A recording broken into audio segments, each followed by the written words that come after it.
Hey everyone! This lecture covers the Victorian era, which is the style of interior design and architecture during the Industrial Revolution. The Victorian era of the United Kingdom was the period of Queen Victoria's reign, from June 1837 until her death in 1901. The reign was a long period of prosperity for the British people, mostly due to industrialization. As we talked about, with the advancements of the Industrial Revolution and culture becoming centered around factories, mills, and city life, rather than agriculture and farm life, there was a huge rise in the population of people considered to be middle class. This new middle class could now afford richly decorated objects, ornate rugs, and draperies, now that these things were mass-produced and fairly inexpensive. The decorative and ornamental became the theme of all design. Victorian design is widely viewed as having indulged in a regrettable excess of ornament, more than any other period, or, as your textbook puts it, a riot of tasteless excess verging on absurdity. As I mentioned in the previous lecture, this is in direct contrast to the functional aesthetic being developed in industry, transportation, science, and technology, due to the use of the new industrial materials, iron and glass. The Crystal Palace exhibition is a fantastic example of that contrast, with its building style in the functional, industrial iron and glass, and the booths and displays inside showcasing the overly ornamental Victorian style. Booths at the Great Exhibition of 1851 in the Crystal Palace. The Industrial Revolution made it easy and cheap to produce ornamentation that would have previously been extremely slow handwork and very costly. Power looms could weave elaborately ornamented textiles and carpets as easily as plain and simple equivalents. Cast iron was an ideal material for making ornamental carving. Once molds were made, repeating an elaborate design was cheap, easy, and cost-effective. However, the quality of the ornamentation dramatically declined because machines rejected the artisans who were concerned with quality and craftsmanship. Now the mill and factory owners were the people in charge of design of textiles, furniture, and the decorative arts, but had no formal training in design or an eye for aesthetics rooted in the traditions of the craft. They only knew that the buying public wanted a maximum amount of ornamentation and that industrial production could deliver this easily, cheaply, and profitably. All of this new industry created an abundance of jobs in the middle class for managers, salespeople, accountants, banking, insurance, etc., and therefore a whole lot of people who could now purchase these goods. The rising middle class created a housing boom for the towns and cities that were developed around the new industry. These townhomes, shown in the slide, are typical Victorian terraced row houses in England. The architectural style is fairly restrained design, while we already know the ornamentation chaos that is going on inside. Now that heavy building materials could be easily transported by railroad, houses were built in brick with slate roofs and stone details. New features in these homes resulted from the various building regulations that were introduced in the 1850s. Some of the common themes are sanitation for toilet facilities, hot and cold water, lighting powered by gas, and a cellar, an area in the basement for coal storage that was used for the new cast iron stoves.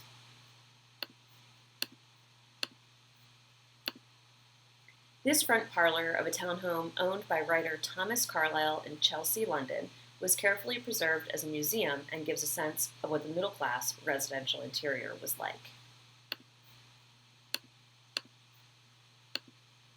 Decoratively speaking, on the inside these homes were cluttered with patterned materials on every surface.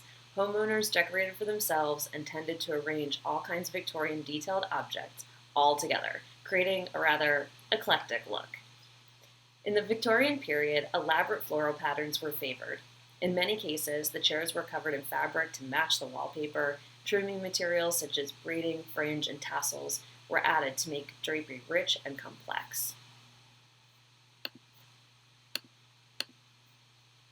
Interior doorways often had a curtain rod to hang portieres to keep drafts out and add another layer of charm. The portieres advertisement from the Sears and Roebuck catalog is in the upper left-hand corner from 1897.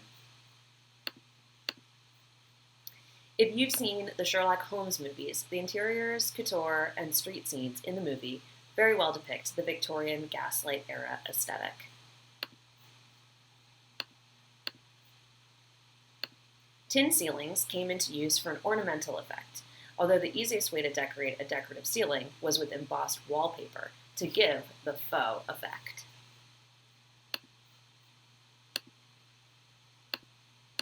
Frederick Walton, who created linoleum in 1863, patented the process for a new wall covering alternative called Lincrusta Walton and became very popular during the 1880s.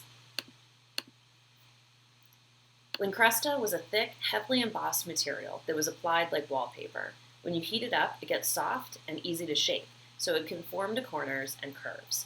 It was available in a few colors, or you could get it plain so you could paint it once it was installed to resemble wood, leather, or metals. Typically, households unable to afford the real finishes used Lincrusta. It was heralded as the first washable wall covering. Lincrusta was an instant success, replacing painstaking artisan plasterwork and appealing to Victorian England's tastes because of its sanitary properties as well as its beauty, practicality, and durability. Vivid colors for paint could now be used due to the invention of aniline dyes. Previously, pigments were created using vegetable dyes, which were much more subdued. Peacock greens and blues, magentas, violets, and pinks were used with more enthusiasm than discrimination. Color schemes also varied depending upon the location of the home. Lighter colors tended to be avoided in town and city dwellings due to pollution because they show the dirt very easily. Charles Locke Eastlake was an English designer and style guide writer who recommended using wainscoting around the walls, both for visual interest and for protection. He also introduced the new three-part horizontal treatment of wall surfaces. This division included a wainscoting or dado at the bottom of the wall, a frieze or cornice at the top, and a field between the two. It was recommended to hang pictures at standing eye level in a single row around the room, and never placed high up as they had been in the past. Critics recommended hanging pictures on hooks and cords from a picture rail just under the frieze to avoid defacing the plaster walls. The detailed drawings show how a dramatically wide variety of colors could be applied to the whole space and to the individual decorative details. The drawing room, also referred to as the parlor, was usually the most spacious room in the house and the most lavishly decorated in the Victorian home. The decor reflected the prosperity and status of the family as well as their aesthetic and cultural interests. It was considered to be a feminine space and designed with the intention to create a room which was ostentatious enough to be noticed and comfortable enough to be hospitable. Window drapery was also a significant feature. The drapes were made of white muslin during the spring and summer, and full heavy fabrics such as velvet, brocade, and silk during the fall and winter. They were folded and held back with ropes or scroll-shaped filaments embellished with tassels, ribbons, and festoons. Scrolled, scalloped, or gilded valances adorned the tops and were usually made of velvet or lace. The Victorians loved to experiment with new materials, and one of their favorites was paper mache.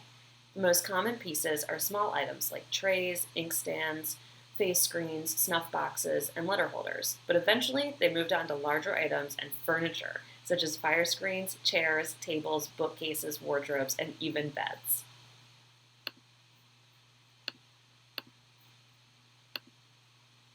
Paper mache furniture are almost always the characteristic black, and very ornately decorated with flowers, birds, and patterns, frequently embellished in gold. Some of the finer pieces were inlaid with shimmering mother-of-pearl shell. The Victorian kitchen is a utilitarian space. Even in wealthy homes, the kitchen was never seen. If you couldn't afford a servant, the only human to set foot in your kitchen was you. You didn't hang out there drinking margaritas with guests. So open shelving, small cupboards, and racks were commonly used to display all the kitchen utensils. The open shelves eventually became cabinets with glass fronts towards the end of the century, but the Victorians really liked the convenience of everything being visible and added decorative accents to the room. Continuous cabinets did not become common until the 1920s or later. Main features of the kitchen are the coal-burning stove, which is called a range.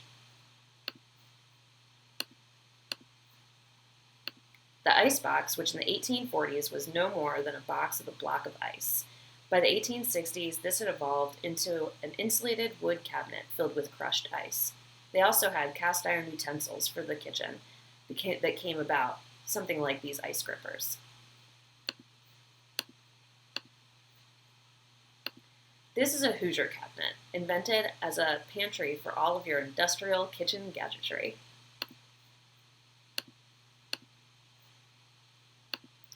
We also see the use of new materials in the bedroom. The first patent for an iron bed frame was in 1849.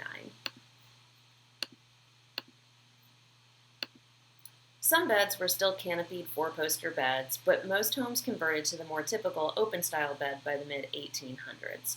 Typically, the pattern used for wallpaper was duplicated for the drapes, window treatments, and bed covers. Dust ruffles were really common to control all of that coal dust.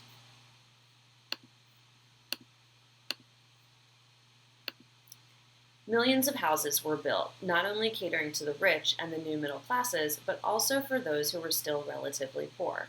The old peasant class that were now moving to the city to become mill hands, like the man in this slide operating a mule spinner, creating cotton thread. These spinning machines replaced the single-person spinning wheels used before the mechanization of the textile industry, and a machine like this one could do the work of 100 hand workers. The factory worker, or operative, who supervised the operation, had to make sure that the threads didn't break or become tangled. The mechanism opened and closed, and small children, who frequently became seriously injured, were used to untangle threads or tie together broken ones. According to the museum guide of this factory, many children were injured, and so mill owners often required operatives to use their own children, which greatly reduced accidents. The one thing missing from this picture is the many bits of cotton fluff that floated in the air, causing white lung disease among workers. The Victorian housing for these folks grew into rather deprived areas. They were very small and built in extremely cramped conditions. They were row houses that were also often back-to-back and organized as two up, two down. Most of these areas came to be known as slums or rookeries and were later cleared.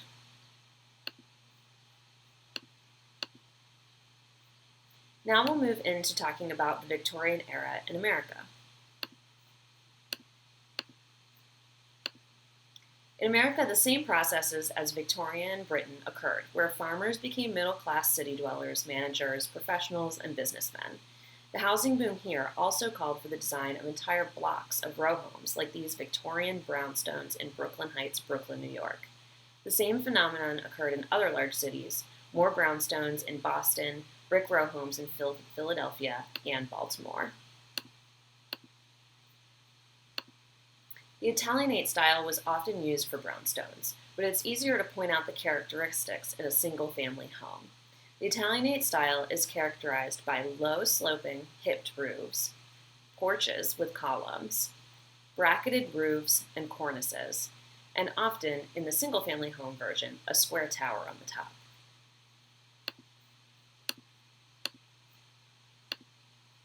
Those made rich from factory production of newly invented product built mansions. Samuel Colt, inventor of the revolver, built his mansion named Armsmere, close to his factory, really close to here in Hartford, Connecticut.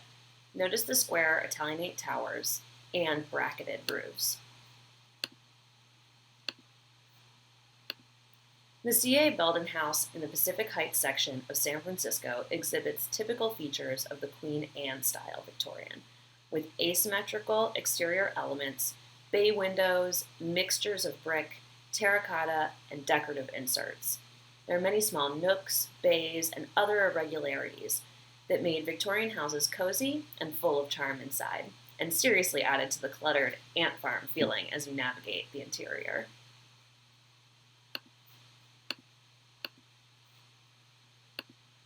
This is the Carson Mansion in Eureka, California. It's widely considered the highest execution of the American Queen Anne style and was built in 1884.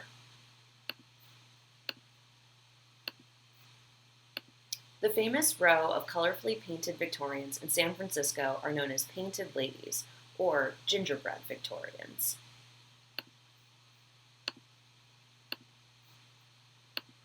This house is back on the East Coast in Cape May. This is the mansard style Victorian, characterized by the steep, visibly sloped roof. It's usually slate, often has cast iron decorative elements, and heavily carved details.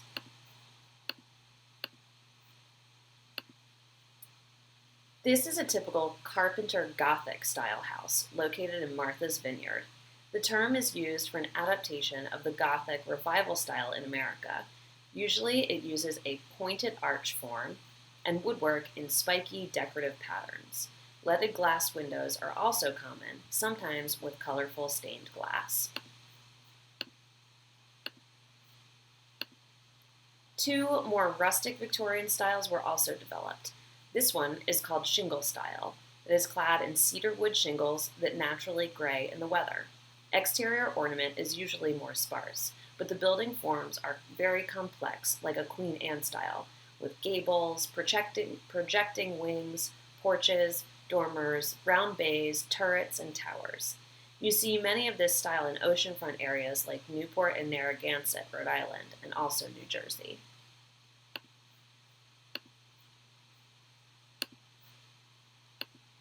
Another is the Adirondack style.